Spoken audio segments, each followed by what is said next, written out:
Bismillahirrahmanirrahim. Hello viewers, I hope you all will be fine. I am Rana Muhammad Ilyas. Welcome to our YouTube channel Lectures of Ilyas.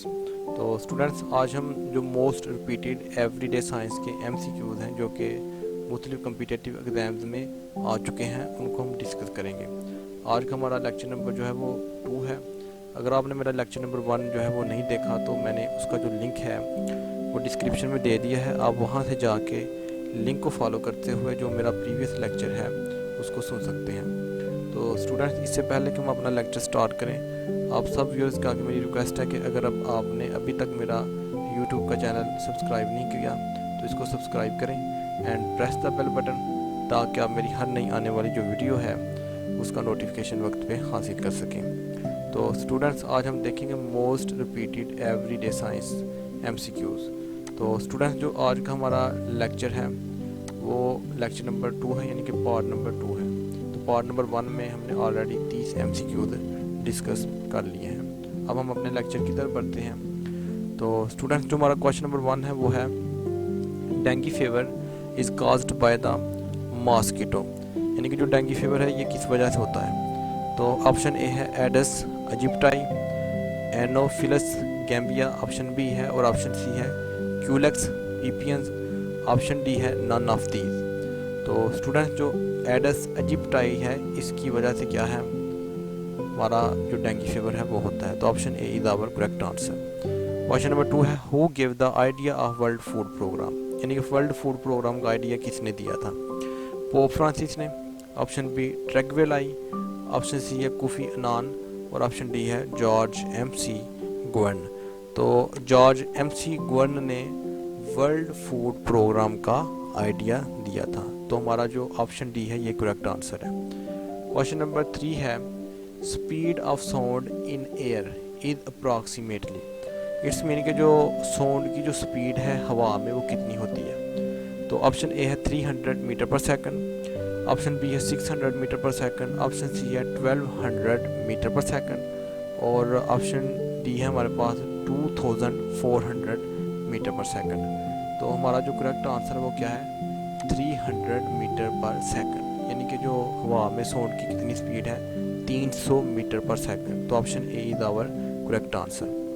Question number 4 है who transmitted the first radio signal through air, तो वो कौन सी scientist है जिसने सबसे पहले हवा में से रेडियो सिग्नल को ट्रांसमिट कराया था। इन अदर वर्ड्स, आपको इस तरीके से भी क्वेश्चन आ सकता है कि who was inventor of radio, यानी कि जो रेडियो का इन्वेंटर है वो कौन साइंटिस्ट है। तो बेशुमार स्टूडेंट्स इससे फेमिलियर हैं। तो ऑप्शन ए है हमारे पास नाइकोला टेस्ला, ऑप्शन बी है मार्कोनी, और ऑप्शन सी है Alexander Graham Bell, option D है सैमुअल मोर्स। तो मार्कोनी है, उसने ही रेडियो को इन्वेंट किया है, या इन अदर वर्ड्स उसने हवा में से सबसे पहले फर्स्ट रेडियो सिग्नल को ट्रांसमिट कराया था। तो option B is our correct answer. Question number 5 है how much space standard CD contains, CD mean compact disc. CD का क्या मतलब है, कंपैक्ट डिस्क। इट्स मीन के जो कंपैक्ट डिस्क है उसकी कितनी स्पेस होती है, उसका कितना जो एरिया है वो कवर होता है। तो इसका ऑप्शन ए दिया है 600 MB, MB मीन मेगाबाइट। तो ऑप्शन बी है 650 मेगाबाइट, ऑप्शन सी है 680 मेगाबाइट, और ऑप्शन डी है 700 मेगाबाइट। तो जो 700 मेगाबाइट स्पेस होती है एक स्टैंडर्ड CD की। तो option D is our correct answer. अब क्वेश्चन नंबर 6 को हम देखते हैं। क्वेश्चन नंबर 6 है the term bit is a short for, यानी कि टर्म जो बिट है इसका क्या मीनिंग है। तो ऑप्शन ए है binary information technology, option B है बेसिक इंफॉर्मेशन, ऑप्शन सी है बाइनरी डिजिट, और ऑप्शन डी है बेसिक टेक्नोलॉजी। तो option C is our correct answer, यानी कि बिट से क्या मुराद है, बाइनरी डिजिट। क्वेश्चन नंबर 7 है a mineral associated with vitamin E is, यानी कि जो विटामिन E है इसके साथ कौन सा जो मिनरल है वो एसोसिएट करता है। तो ऑप्शन ए है सेलेनियम, ऑप्शन बी है फास्फोरस, ऑप्शन सी है सोडियम, ऑप्शन डी है मैग्नीशियम। तो सेलेनियम जो है ये क्या है, विटामिन E के साथ एसोसिएट करता है, यानी कि जो सेलेनियम मिनरल है ये विटामिन E के साथ क्या है एसोसिएट करता है। तो हमारा आंसर क्या है सेलेनियम। तो option A is our correct answer. Question number 8 है yeast is used in making bread, यानी कि जो ईस्ट हैं ये ब्रेड में यूज़ होते हैं, ब्रेड बनाने में। ईस्ट मीन पनीर, क्यों होते हैं? बिकॉज इट प्रोड्यूसेस, यानी कि कौन सा प्रोडक्ट जो है प्रोड्यूस करते हैं, शुगर, ऑक्सीजन, बैक्टीरिया या कार्बन डाइऑक्साइड। तो ईस्ट जो है बेसिकली कार्बन डाइऑक्साइड प्रोड्यूस करते हैं, तो ऑप्शन डी हमारा करेक्ट आंसर है। क्वेश्चन नंबर 9 है deficiency of which macro mineral is rare, यानी कि कौन सा जो मैक्रो मिनरल है जिसकी डेफिशिएंसी रेयर है। ऑप्शन ए है क्लोरीन, ऑप्शन बी है फास्फोरस, ऑप्शन सी है सोडियम, ऑप्शन डी है मैग्नीशियम। तो phosphorus is our correct answer, इसकी डेफिशिएंसी क्या है? रेयर है, तो option B is our correct answer. Question number 10 है oxymyoglobin gives a blank space colour to meat, जो ऑक्सीमियोग्लोबिन है ये गोश्त को कौन सा कलर देता है? तो ऑप्शन ए है bright red, option B brownian, option सी है पिंकिश और ऑप्शन डी है रेड। तो ये जो ब्राइट रेड जो है ना, ये जो गोश्त को आपने देखा कलर भी आमतौर पे यही होता है, ये बेसिकली ऑक्सीमियोग्लोबिन की वजह से होता है। तो हमारा जो करेक्ट आंसर है वो क्या है? Bright red. क्वेश्चन नंबर 11 है द कॉन्सेप्ट ऑफ अल असाबिया वाज गिवन बाय, कि जो अल असाबिया का कॉन्सेप्ट था ये किस साइंटिस्ट ने दिया था? तो ऑप्शन ए है अल बिरोनी, ऑप्शन बी है अल ख्वारिज़मी, ऑप्शन सी है इब्ने खल्दून एंड ऑप्शन डी है इब्ने नफीस। तो अल असाबिया का कॉन्सेप्ट दिया था इब्ने खल्दून ने, option C is our correct answer. Question number 12 है अल राजी वाज बर्न इन, यानी कि जो अल राजी है ये किस मुल्क में पैदा हुआ था? तो ऑप्शन ए है Iran, option B Iraq, option सी है जॉर्डन और ऑप्शन डी है सीरिया मीन शाम। तो ईरान में जो थे अल राजी पैदा हुए थे, तो हमारा ऑप्शन ए क्या है? करेक्ट आंसर है। क्वेश्चन नंबर 13 अल क़ुनून फिल तिब, यानी कि जो अल क़ुनून फिल तिब क्या है? एक किताब है जो कि तिब के रिलेटेड है, ये किसने लिखी है? तो उमर ख़याम, ऑप्शन बी जाबर बिन हयान कमिस्ट थे और ऑप्शन सी है इब्ने निशा, ऑप्शन डी है अबू अली सीना। तो अबू अली सीना जो है वो ऑथर हैं, राइटर हैं जिन्होंने लिखी है अल क़ुनून फिल तिब, तो option D is our correct answer. Question number 14 है HTML is an abbreviation of, तो HTML किसकी एब्रीवेशन है या HTML स्टैंड फॉर? ऑप्शन ए है hyper text markup language, option B है hyper text makeup language, option सी है हाइपर टेक्स्ट मार्कअप लिंक और option D है हाइपर टेक्स्ट मार्क लिंक। तो हमारा जो आंसर है वो है ऑप्शन ए, यानी कि HTML stand for hyper text markup language. HT से मुराद क्या है? हाइपर टेक्स्ट, M से मुराद क्या है? मार्कअप और L से क्या मुराद है? लैंग्वेज। तो option A is our correct answer. Question number 15 name the part of eye on which images are focused like the film in the camera, यानी कि आँख के किस हिस्से पे कैमरे की तरह जो है ना इमेज बनती है। तो बेसिकली स्टूडेंट्स जिस तरह कैमरे में इमेज या फिल्म बनने का प्रोसेस होता है, सिमिलरली वही प्रोसेस आँख में होता है, यानी कि जो आँख में या ह्यूमन आई में जो लेंस यूज़ होता है वो होता है कन्वेक्स लेंस जो नेचुरली है। तो यहाँ से रोशनी जब पास होती है तो एक ख़ास पॉइंट पे जाके ना मीट करती है, वहाँ जाके क्या बनती है? इमेज बनती है। उस पार्ट को हम क्या कहते हैं? तो option A the retina, option B है द लेंस, ऑप्शन सी है द प्यूपल और ऑप्शन डी है द कॉर्निया। तो हमारा जो आंसर है रेटिना पे जो है ना वो इमेज बनती है।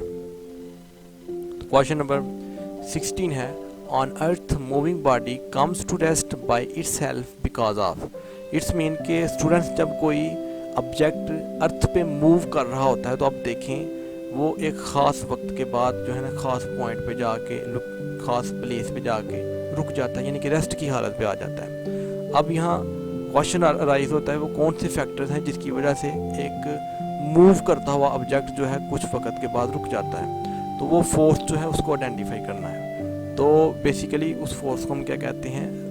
पंजाबी में रगर कहते हैं, यानी कि फोर्स ऑफ फ्रिक्शन कहते हैं। तो option a law of inertia है, option b force of friction, option सी है कंजर्वेशन ऑफ मोमेंटम और ऑप्शन डी है ग्रेविटी। तो मैंने आपको ऑलरेडी बता दिया है कि फोर्स ऑफ फ्रिक्शन की वजह से ज़मीन पे एक हरकत करता हुआ जिस्म जो है रेस्ट की हालत में आ जाता है। तो option B is our correct answer. Question number 17, what is average adult pulse rate, कि जो एवरेज अडल्ट जो है उसका जो पल्स रेट है वो क्या है। तो ऑप्शन ए है 140 to 150, ऑप्शन बी है 115 to 125, ऑप्शन सी है 72 से 80 और ऑप्शन डी है 60 से 100। तो हमारा आंसर क्या है 60 से 100। तो एवरेज अडल्ट पल्स रेट क्या है 60 से 100। क्वेश्चन नंबर 18 है मूनसून्स आर नेम्स ऑफ, आपने देखा होगा मूनसून बारिश होती हैं, तो ये किसका नेम है। तो ऑप्शन ए है the rain, winds, climate, weather. तो मूनसून किसका नाम है, बेसिकली रेन का। तो option A is our correct answer. Question number 19, how many acres are there in 1 hectare, यानी कि 1 हेक्टेयर में कितने एकर्स होते हैं। तो उसको हमने आइडेंटिफाई करना है। ये बहुत अहम क्वेश्चन है, ये तकरीबन मेरे ख्याल में 20 दफ़ा आया है मुख्तलिफ एग्ज़ाम्स में। तो हमारा जो ऑप्शन है वो है 2.47, ऑप्शन बी है 3.47, ऑप्शन सी है 447 और ऑप्शन डी है 5.47। तो 1 हेक्टेयर में कितने एकर्स होते हैं 447। तो ये हमारा जो ऑप्शन सी है वो करेक्ट आंसर है। Question number 20, the AIDS virus is called, जो एड्स वायरस है इसको हम क्या कहते हैं, AIV, BIH, HIV या VIH। तो एड्स वायरस को हम क्या कहते हैं HIV। तो हमारा जो ऑप्शन सी है is correct answer. Question number 21 है what is meant by equinox, ये जियोग्राफी के रिलेटेड क्वेश्चन है। तो इक्विनोक्स से क्या मुराद होता है, day and night are equal, option B the longest night, option C the longest day और ऑप्शन डी है नन ऑफ दीज। तो इक्विनोक्स का मतलब है जब डे और नाइट क्या है इक्वल हो जाए। तो हमारा जो ऑप्शन ये करेक्ट आंसर है, यानी कि day and night are equal is our answer. Question number 22 है which of following can be use to focus sunlight, यानी कि कौन सा मिरर है या कौन सा लेंस है जिसको हम यूज़ करते हैं सनलाइट के लिए या यूज़ हो सकता है सनलाइट को फोकस करने के लिए। तो ऑप्शन ए है प्लेन मिरर, ऑप्शन बी है कन्वेक्स लेंस, ऑप्शन सी है कनकेव मिरर और ऑप्शन डी है कन्वेक्स मिरर। तो स्टूडेंट्स जो हमारा आंसर है वो है कन्वेक्स लेंस, यानी कि convex lens can be use to focus sunlight. तो option B is our correct answer. Question number 23 है how many planets in solar system have rings around them, there are total 9 planets in solar system। तो यहाँ question में ये पूछा जा रहा है कि सोलर सिस्टम में कितने प्लैनेट्स हैं जिनके इर्द गिर्द जिनके अराउंड क्या है रिंग है, उनको हमने आइडेंटिफाई करना है। तो ऑप्शन ए 1 है, ऑप्शन बी 2 है, ऑप्शन सी क्या है 3 है और ऑप्शन डी क्या है 4 है।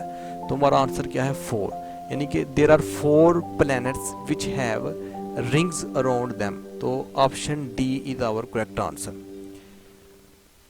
क्वेश्चन नंबर 24 है bile is produced by which of following, यानी कि जो ये ह्यूमन बॉडी में बाइल प्रोड्यूस होता है तो ये किस ऑर्गन जो के जरिए प्रोड्यूस होता है या किस ऑर्गन में पाया जाता है। तो ऑप्शन ए है किडनी, इट्स मीन गुर्दे, option B liver, its mean जिगर, पैनक्रियाज, नन ऑफ दीज। तो लीवर में जो है ना बाइल पाया जाता है, तो हमारा जो है लीवर जो है ना प्रोड्यूस करता है बाइल को। तो जो लीवर है इज आवर करेक्ट आंसर। तो बी ऑप्शन जो है ना हमारा आंसर है। 1 yard is equal to how many metre, 1 yard में कितने मीटर्स होते हैं। तो ऑप्शन ए जो है वो है 0.989 मीटर, ऑप्शन बी है 0.914 मीटर, ऑप्शन सी है 1.125 मीटर और ऑप्शन डी है 1.150 मीटर। तो हमारा जो ऑप्शन बी है ये करेक्ट आंसर है, यानी कि 1 yard is equal to 0.914 metre. तो option B is our correct answer. Question number हमारा अगला ये है 1 BTU। स्टूडेंट जो BTU है ये फिजिक्स में, ये फिजिक्स के रिलेटेड क्वेश्चन है। BTU से मुराद होता है ब्रिटिश, B से मुराद ब्रिटिश, T से मुराद थर्मल और U से मुराद यूनिट। यानी कि 1 ब्रिटिश थर्मल यूनिट में कितने जूल्स होते हैं। 1 BTU is equal to how many joules, यानी कि 1 BTU में कितने जूल्स होते हैं। तो हमारा पहला जो ऑप्शन है वो है 1055, ऑप्शन बी है 1075, ऑप्शन सी है 1050 और ऑप्शन डी है 1155। तो हमारा जो ऑप्शन है ये करेक्ट आंसर है। ये बड़ा अहम क्वेश्चन है कि 1 British thermal unit is equal to 1055 joules. तो option A is our correct answer. 1 gram of gold is equal to how many milligrams of gold. It's mean कि गोल्ड का 1 ग्राम हो तो उसमें कितने मिलीग्राम्स होते हैं। तो यानी कि 1 gram is equal to the how many milligrams. तो इसमें ऑप्शन ए दिया है 100 मिलीग्राम, 500 मिलीग्राम, ऑप्शन सी है हमारे पास 1000 मिलीग्राम, ऑप्शन डी है 10,000 मिलीग्राम। तो हमारा जो ऑप्शन सी है ये क्या है, करेक्ट आंसर है। यानी कि 1 ग्राम में कितने मिलीग्राम्स होते हैं, 1000 मिलीग्राम। तो option C is our correct answer. 1 inch is equal to, 1 inch में कितने जो है ना सेंटीमीटर होंगे। वैसे तो 1 इंच में ये बड़ा मशहूर क्वेश्चन है, आमतौर पर हर किसी को पता होता है। तो हमारा ऑप्शन ए है 2.5 सेंटीमीटर, ऑप्शन बी है 2 सेंटीमीटर, ऑप्शन सी है 2.54 सेंटीमीटर और ऑप्शन डी है 3 सेंटीमीटर। तो 1 इंच में कितने सेंटीमीटर होते हैं, 2.54 सेंटीमीटर। तो option C is our correct answer. Cholera पढ़ते हैं इसे। Cholera is caused by, cholera किस वजह से होता है। ये कोलेरा की बीमारी है, ये किस वजह से होती है, कुकी की वजह से, वायरस की वजह से, बैक्टीरिया की वजह से, या नन ऑफ दिस, इनमें से कोई भी नहीं। तो कोलेरा जो है ना बेसिकली बैक्टीरिया की वजह से होता है। तो option C is our correct answer.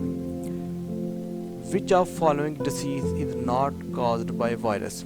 मुख्तलिफ ऑप्शन दिए होंगे, इसमें हमने देखना है कि कौन सी डिसीज़ है जो वायरस की वजह से नहीं होती। Small pox. स्टूडेंट्स जो स्मॉल पॉक्स होते हैं ये ह्यूमन बॉडी पे दाने निकलते हैं और ये लिक्विड टाइप के दाने होते हैं जिसे हम रेशा टाइप कहते हैं। इस किस्म के दाने होते हैं तो इसको हम कहते हैं small pox. Polio, typhoid, mumps. ये जो मम्प्स जो डिसीज़ है ये बच्चों को होती है। ये इस बीमारी में क्या होता है कि बच्चों के बाल सफ़ेद होते हैं। जो छोटे छोटे बच्चे होते हैं ना उनको ये बीमारी लग जाती है तो उनके जो बाल होंगे ना, उनकी जो बॉडी के आमतौर पर जो सर के बाल होंगे वो क्या होंगे, सफ़ेद हो जाएंगे। तो हमने इसमें देखना है कि कौन सी बीमारी है जो कि वायरस की वजह से नहीं होती। तो इसका जो आंसर है वो टाइफाइड है। तो typhoid is not caused by virus. तो option c is our correct answer. अब हमारा लास्ट क्वेश्चन है, who was inventor of mouse. ये कंप्यूटर साइंस के रिलेटेड है। माउस को किसने ईजाद किया, ये बहुत फेमस क्वेश्चन है। तो हमारा ऑप्शन ए है डगलस एंग्लेबर्ट, ऑप्शन बी है एडा लवलस, ऑप्शन सी है चार्ल्स बेबेज और ऑप्शन डी है नन ऑफ दीस, यानी कि इनमें से कोई नहीं। तो जो माउस है इसका जो इन्वेंटर है, ये जिसने ईजाद की है उसका क्या नाम है, डगलस एंग्लेबर्ट। तो option A is our correct answer. तो स्टूडेंट्स आई होप आपको इस लेक्चर की अच्छे तरीके से समझ आई होगी। अब हम लेक्चर नंबर 3 में मज़ीद जो एवरीडे साइंस के 30 MCQs हैं उनको डिस्कस करेंगे। And thanks for watching my video.